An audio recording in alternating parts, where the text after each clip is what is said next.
Summer டைமில் ஒரு ஜில்லுன்னு ஒரு வாட்டர் ஃபால்ஸில் குளிக்கலாம் நாங்கள் பிளான் பண்ண இடம் தான் கல்லூராயன் மலை. விழுப்புரத்துலேருந்து எங்கே பக்கத்தில் ஃபால்ஸ் இருக்குது அப்படின்னு பார்த்தோம்னா கல்லூராயன் ஹில்ஸில் இருக்க மேகம் ஃபால்ஸ் தான் அப்படின்னு காட்டுச்சு. சரின்ட்டு நானும் என் ஃப்ரெண்டும் கிளம்பி போயிட்டாங்க. இந்த ஃபால்ஸ் விழுப்புரத்துலேருந்து 115 கிலோமீட்டர் தூரத்தில் இருக்குதுங்க. உளுந்தூர்பேட்டை, கள்ளக்குறிச்சி இதெல்லாம் தாண்டி தான் போகணும். என்னோட நண்பர் ரொம்ப டிப்ரெஷனில் இருந்தால் பைக்லேயே நாங்கள் 2 பேர் போனாங்க. போகிற வழி எல்லாமே இயற்கை சூழல் நிரம்பிய ஒரு இடமா தாங்க இருக்கும். இயற்கையான இடங்களை ரசிச்சுக்கிட்டே நம்ம போகலாம். இந்த கல்வராயன் ஹில்ஸ் பயணத்தை 3 பகுதிகளாக பிரிக்கலாம். வாங்க இப்போ ஒன்று ஒன்றா பார்க்கலாம். முதலாவதாக பார்க்குறது பார்த்தீங்கன்னா கோமுகி டேம். நம்ம மலை ஏறுறதுக்கு முன்னாடியே முதல்ல பார்க்குற இடம் இந்த டேம் தாங்க.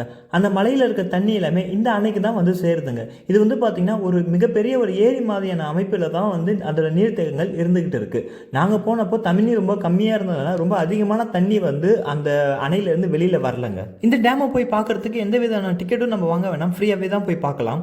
இந்த அணையில் விஷத்தன்மை உள்ள தேனீகள் அதிகமாக இருக்கிறதுனால பெண்களுக்கு தலையில் பூ வச்சுட்டு போகக்கூடாது அப்படின்ற ஒரு ரூல்ஸ் இருக்குதுங்க.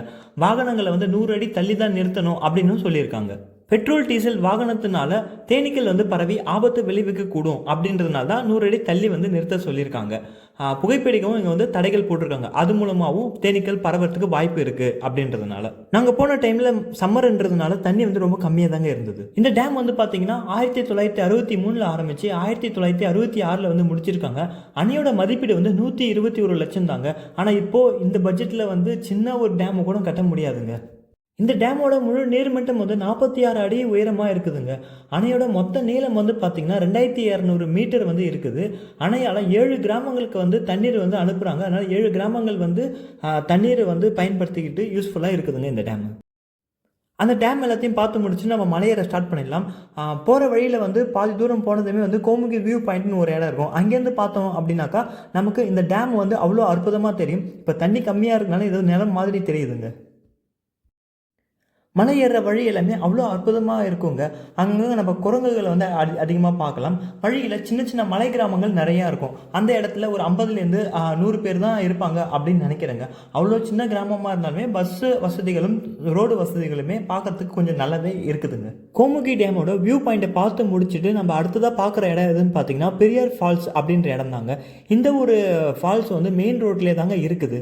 நம்ம வண்டியெல்லாம் மெயின் ரோட்லேயே ஒரு ஓரமாக நிறுத்திட்டு இந்த ஃபால்ஸ்குள்ளே போகலாங்க. ஆனால் இங்கே கேட் போட்டு அடைச்சிருப்பாங்க.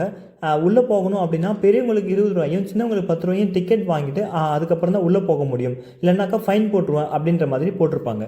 நம்ம இந்த ஃபால்ஸை பார்த்து முடிச்சுட்டு அதுக்கு அடுத்து தான் நம்மளோட டெஸ்டினேஷன் பிளேஸான மேகம் ஃபால்ஸுக்கு தாங்க போகணும். இந்த மேகம் ஃபால்ஸ் அப்படின்றது ஒரு நல்ல ஒரு ட்ரெக்கிங்காகவும் நல்ல அட்வென்ச்சரான ஒரு எக்ஸ்பீரியன்ஸ் வேணுன்னா நம்ம இந்த இடத்த சூஸ் பண்ணலாங்க. நம்மளோட மெயின் ரோட்லேயே பார்த்தீங்கன்னா ஒரு போர்டு வச்சுருப்பாங்க, மேகம் நீர்வீழ்ச்சி 8 கிலோமீட்டர் தூரத்தில் இருக்குது அப்படின்ட்டு. ஸோ இந்த ரோடு பார்க்குறீங்களா, இது வழியாக உள்ளே நல்லா போகிற மாதிரி இருக்கும். இங்கே ரோடு அந்தளவுக்கு சரி கிடையாது. எல்லாமே மண் தரைகளாக தாங்க இருக்குமே. நீங்கள் ரோட்டில் பார்த்துக்கிட்டே வரணும். இந்த மாதிரி சின்னதாக தான் இருக்குமே. டக்குன்னு நீங்கள் மிஸ் பண்ணிட்டீங்க அப்படின்னாக்கா இடம் மாறி போகிறதுக்கான வாய்ப்புகள் அதிகமாக இருக்குது. அதனால ரோடை பார்த்துக்கிட்டே வாங்க. அதுக்கப்புறம் தான் நம்ம கரெக்டான இடத்துக்கு போக முடியும். ரோடு கொஞ்சம் கரட்டு முரடாக ரொம்ப வித்தியாசமான ஒரு இடமா தாங்க இருக்கும். மெயின் ரோட்டில் வச்சுருக்க அந்த போர்டு வரைக்குமே நமக்கு ரோடு சூப்பராக இருக்குங்க. எப்போ நம்ம அங்கேருந்து ஒரு லெஃப்ட் எடுக்கிறோமோ லெஃப்ட் எடுத்ததுலேருந்து பார்த்திங்கன்னா ரோடு ரொம்ப மோசமாக தாங்க இருக்குது. ஆனால் இந்த இடத்துலையும் நிறைய பேர் சர்வே பண்ணிக்கிட்டு தான் இருக்காங்க. அவங்களாம் எப்படி தான் இருக்கிறாங்க அப்படின்றதே புரிதல் இல்லாமல் தாங்க இருக்குது. ஒரு எமர்ஜென்சினா எப்படி வருவாங்க அப்படின்றதும் எனக்கு தெரியல.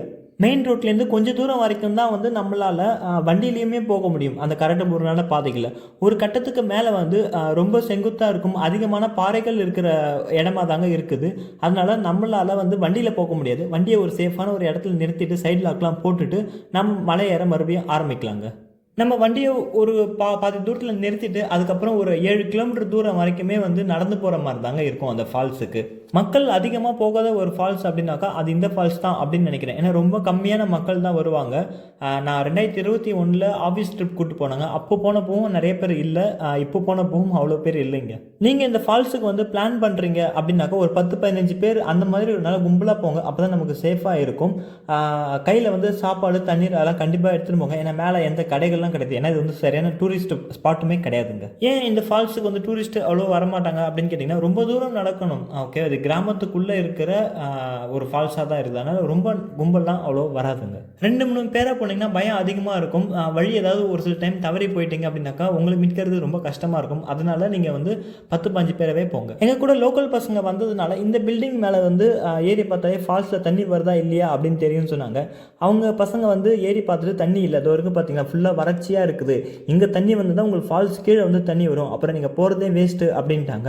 ஸோ அதுக்கப்புறம் நாங்கள் எங்களால் போகவும் முடியல, நாங்கள் வந்து ரிட்டர்ன் வந்துட்டாங்க. டிப்ரெஷனில் தான் போனோம். அங்கே போயிட்டு மைண்ட் ரிலாக்ஸ் பண்ணலாம் அப்படின்ட்டு அங்கே போயிட்டு இன்னும் கொஞ்சம் அதிகமான டிப்ரெஷன் ஆயிடுச்சு. அட தண்ணி வரலையே அப்படின்ட்டு சரின்ட்டு கடுப்புலேயே கொஞ்சம் திரும்பி வந்தாச்சு. பரவாயில்ல, ஏதோ ஓரளவுக்கு அந்த பெரியார் ஃபால்ஸ்லேயாச்சும் தண்ணி வந்துச்சு, கோமுகி டேம்லேயாச்சும் கொஞ்சம் பார்த்துட்டு வந்தோம் அப்படின்ற ஒரு ரிலாக்ஸேஷன் இருந்தது. அது மட்டும் இல்லாமல் கீழே கிட்டக்க போயிட்டு அங்கேருந்து தண்ணி இருந்தால் இன்னும் கடுப்பாக இருப்போம். ஸோ அதனால் எனக்கு தெரிஞ்சது நல்லது அப்படின்னு நினச்சிட்டு நாங்கள் மட்டும் வந்துட்டாங்க. அந்த பில்டிங் பக்கத்தில் எச்சரிக்கை போர்டுமே வச்சுருந்தாங்க. மேகம் நீர்வீழ்ச்சிக்கு வந்து போகக்கூடாது, மீறி போனீங்கன்னாக்கா தண்டிக்கப்படுவீங்க, அங்கே வந்து மிகப்பெரிய பள்ளத்தாக்குகளும் மிகப்பெரிய பாறைகளும் இருக்கும் அப்படின்னு போட்டிருந்தது. எனக்கு என்ன டவுட் அப்படின்னாக்கா, மெயின் ரோட்டில் வந்து மேகம் நீர்வீழ்ச்சிக்கு போகிறதுக்கான வழின்னு சொல்கிறாங்க. ஆனால் கிட்டக்க அங்கே வந்தனாக்கா போகிறதுக்கு அலோடுன்னு போர்டு வச்சுருக்காங்க. அந்த போர்டு வச்சனால அதை மீறி போய் எக்ஸ்ப்ளோர் பண்ணலாம் அப்படின்ற ஐடியா கூட வரவே இல்லைங்க. ஆனால் இங்கே ஏன் வந்து அந்த எச்சரிக்கை போர்டு வச்சுருக்காங்க? அப்போ மேகம் நீர்வீழ்ச்சிக்கு வரக்கூடாது அப்படின்னாக்கா அங்கே மெயின் ரோட்லேயே வந்து செல்ல தடை அப்படின்ற அந்த ஒரு இது அறிவிப்பு வச்சுருக்கலாம். இவ்வளோ தூரம் வந்ததுக்கப்புறம் ஏன் அதை வச்சுருக்காங்க அப்படின்றது எனக்கும் தெரியல. உங்களுக்கு எதாவது தெரிஞ்சது அப்படின்னாக்கா கமெண்ட்லேயும் சொல்லுங்கள், உங்களோட கருத்து என்ன அப்படின்ட்டு. நான் கொடுக்குற அட்வைஸ் என்ன அப்படின்னாக்கா, சம்மர் டைமிங்கில் வந்து ஃபால்ஸ்லாம் வந்து பிளான் பண்ணாதீங்க. அங்கே வந்து அவ்வளோவா தண்ணி வராது.